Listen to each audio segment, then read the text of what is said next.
The tools required to change the lubricant in the high pressure pump are an 11/16 combination wrench, a 9/16 combination wrench, a funnel with a short piece of hose, safety glasses, chemical resistant gloves, and a drain pan.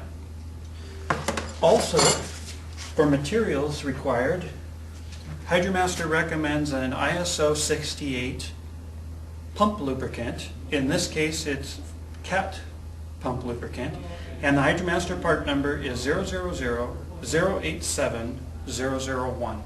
This is the only approved lubricant for use in HydroMaster high pressure pumps to maintain warranty, which will provide a good service life for the pump. HydroMaster recommends daily checking of the lubricant in the high pressure pump prior to machine operation.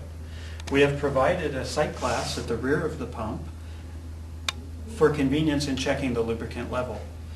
For proper level, the lubricant level in the sight glass should be halfway up the sight glass near the red dot.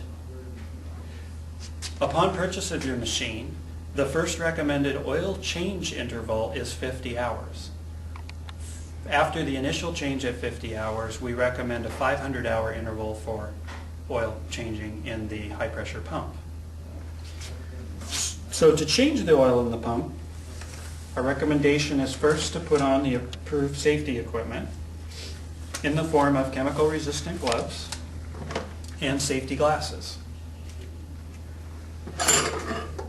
We will then remove the high pressure pump oil drain hose that we provided for you, which is conveniently located in this clamp at the rear of the unit, and using our 9/16 wrench and our 11/16 wrench, we will remove the cap from the end of the hose, allowing the lubricant to drain out of the pump into an approved drain pan.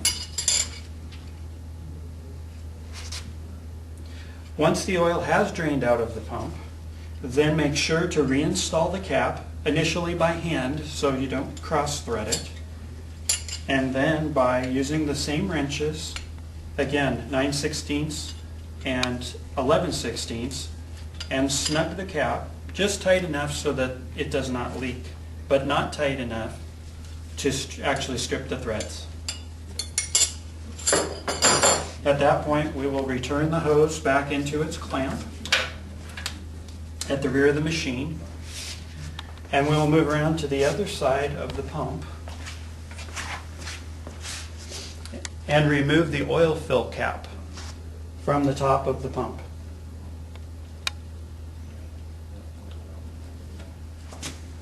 It's a good idea before you pull the cap all the way out to wipe the area around the pump to make sure that there's no debris present that could fall into the interior of the pump.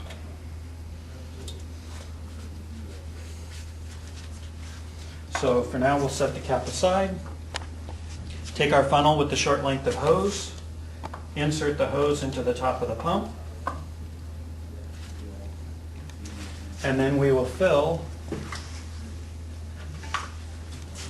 the pump with the approved oil slowly while watching the sight glass to ensure that we achieve the proper level halfway up the sight glass. Once the pump oil level has been achieved, we will remove the funnel and hose from the top of the pump, and we'll reinstall the dipstick and fill plug assembly in the top of the pump. It is very important that you reinstall the fill and dipstick assembly plug in the pump, or the oil can come out over time and seize the pump. We'll do a second check to make sure that the oil level is correct, and that will conclude changing the lubricant and checking the lubricant in the pump on the 575 Titan.